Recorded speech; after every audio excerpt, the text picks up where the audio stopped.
Hello, it's Delia. Thanks for clicking on. So it's the day after the election, and we don't know, right?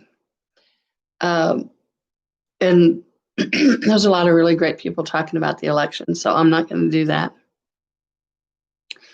But I wanted to jump on here and talk about the energy that's going on.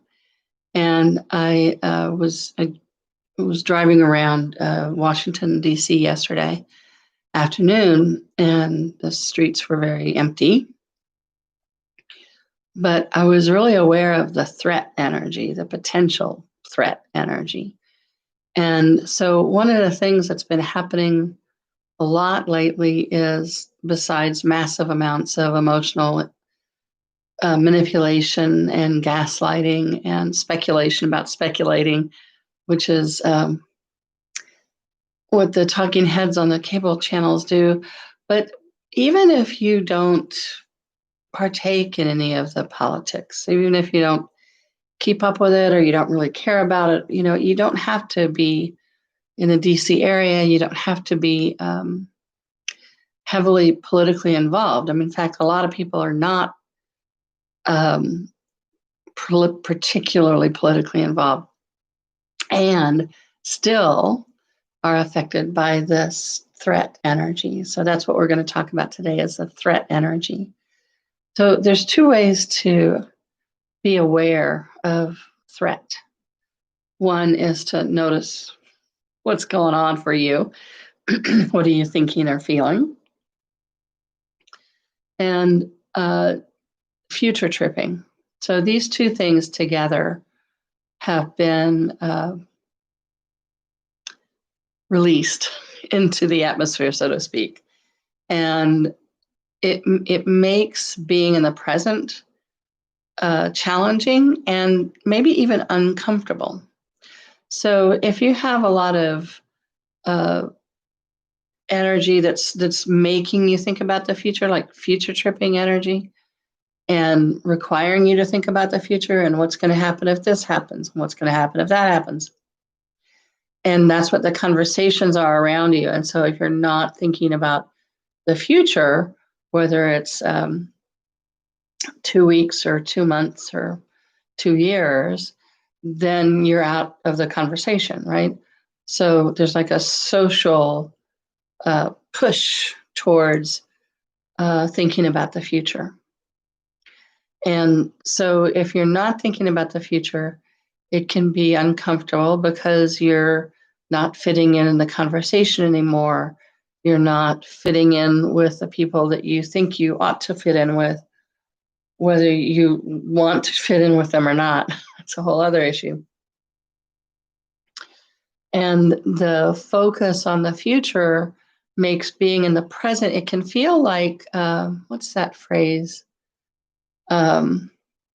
Fear of missing out.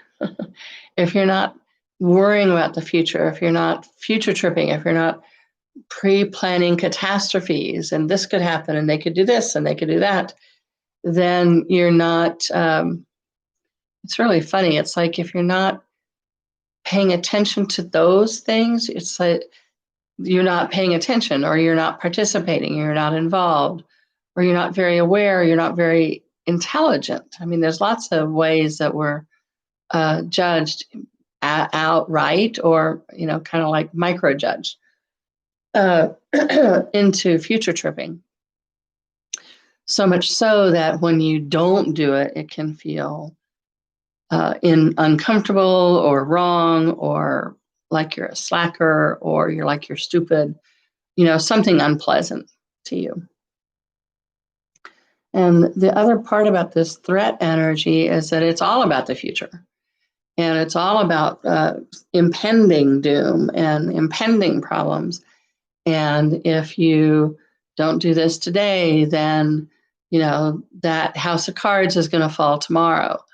Or just if you mess up, right? There's just a lot of threat energy that you can't follow your intuition, that you have to do something that's unnatural to you or that you didn't think of.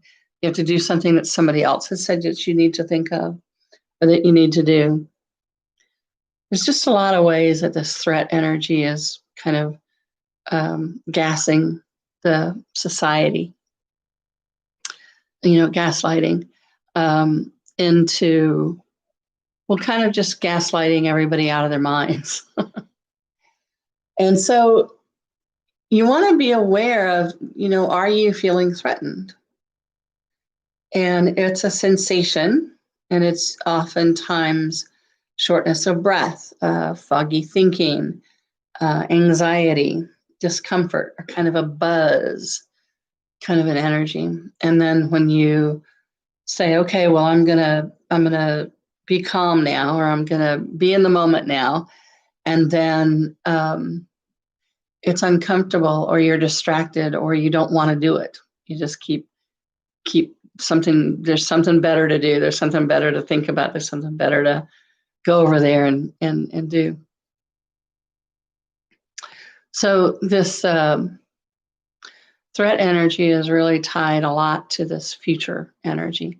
And the whole thing about future and past, anxiety and sadness, I mean, Plato talked about it, whenever he was. And he said, if you're, can't remember exactly how he said it, but if you're thinking too much about past, you're going to be sad. And if you're spending too much time in the future, you're going to be anxious. And when you think about it energetically, if you're thinking about the future a whole lot, well, your body cannot be in the future. Your body, thank goodness, can only be right here, right now, which is one of body's great strengths. It's a superpower. And it brings, because your body can only be right here, right now, it can help to bring all of your attention and energy back to this moment. And if you're thinking a lot about the future, then body gets very nervous because it can't go out to next Tuesday or next year. It can only be right here, right now. And because it can't get into action, then it feels inadequate and it gets nervous, right? And it's going to show up in various symptoms that go along with anxiety and nervousness and agitated and trouble concentrating and that kind of thing. And if you're thinking a lot about the past, you're going to be body's going to be sad because it's not there. It's not then. And sadness is really about the wateriness of sadness, and the tears of sadness are really about helping you wash away whatever is not here anymore, right? So the past has things that don't exist anymore. And so the sadness is helping to wash away that energy of something you've outgrown, or else it would still be here. And anxiety is spending too much time in the future. And a great antidote for anxiety is to make a list. Just list everything out and take care of it later. And a great antidote for either of them, the too much past and sadness or too much future tripping and anxiety, is to start practicing being in the present moment, right? So a great way to do that is to let your body's superpower of only being present, only being right here, right now, assist you. And so you can develop a practice. You can rub your legs, right? But wherever your body, wherever your hand can reach. And when I say, rub your leg or pat your body, it's this kind of being present with yourself motion, as opposed to, pat the puppy. But it's being a presence with yourself. And you can use today's date, whatever today's date is. Okay, so it's November the 4th, 2020. And then look at the room that you're in and name the things that you're seeing, right? You can see the door and the doorknob. You can see the walls, and this wall is painted yellow, and that wall is painted beige. And there's a lamp, and the flooring, and the television. And just start to just see and name what it is that's around you physically. And just kind of allow yourself to even use those words. You can close your eyes, allow, allow, allow, and invite back all aspects of you. And if you notice that when you start to allow all parts of you to return to your body, moving energy to right here, right now, you'll notice like a change in the record. It's like you just changed the radio station, or you just changed the TV station. And sometimes it's uncomfortable to make a change like that because the energy changes. And if you have a belief that says that you have to be agitated to handle the unknown, you're not going to like to have the energy change. It's not going to be comfortable because you have this misleading idea that says that you to deal with agitated times, you have to be agitated. And the truth is that just like when you're in a hurry, you do better when you slow down. And when you're in agitated circumstances, you actually do better when you stop being agitated yourself. So when you're not agitated, then the agitating circumstances around you can continue to go on, but you don't have to be at the effect of them. You don't have to be agitated yourself, because then you're thinking as badly as whatever is going on. So the more you can allow yourself to be right here, right now, and invite back all aspects of you. Yeah, see, and just allow things to kind of change and naturally become just more calm. You're able to breathe better and just relax more. Yeah. So that's a wonderful thing if you understand that when you are present and full of your energy, not everybody else's energy, then you're actually, when you're breathing better, you're going to be oxygenating your brain better. And the more you're oxygenating your body by breathing better, the more everything in your system is going to calm down. Not only is your brain going to calm down, but your heart rate, your cortisol levels, there's all kinds of processes in your body that get activated when you're breathing well and when you're relaxing. Just like there are a ton of things in your body that get activated when the saber-toothed tiger is running after you, or you thought you had money in the bank and there is none. Right?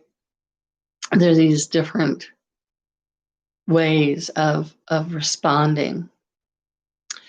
And the more you're responding by being present, the more you're having your resources gathered in the one place that you actually need them, which is the present. And then from the present, you can make all kinds of choices. You can pivot in lots of different directions. So let's just practice a little bit. Just go ahead and close your eyes and just take a couple of nice deep breaths and just breathe in through your nose. And exhale through your mouth.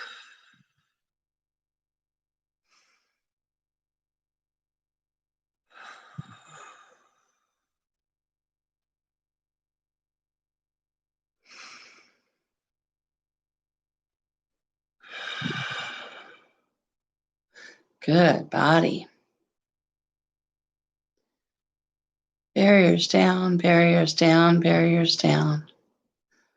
The levels, layers, and dimensions, barriers down. And just get a sense of release, release, release. Everything that's no longer for your greater good, anything that doesn't belong to you, without trying to figure out how, just allow yourself to release and be in present time. Notice the sensations in and around your body. Notice if your hands are warm or cool. Notice if your feet are warm or cool. Notice how you're breathing. Good. Yeah. There you go. So the more that you can be right here, right now with your body, the easier everything gets. So keep practicing that. Keep showing up for you. Excellent. All right. Thanks so much for being here. I'll see you soon.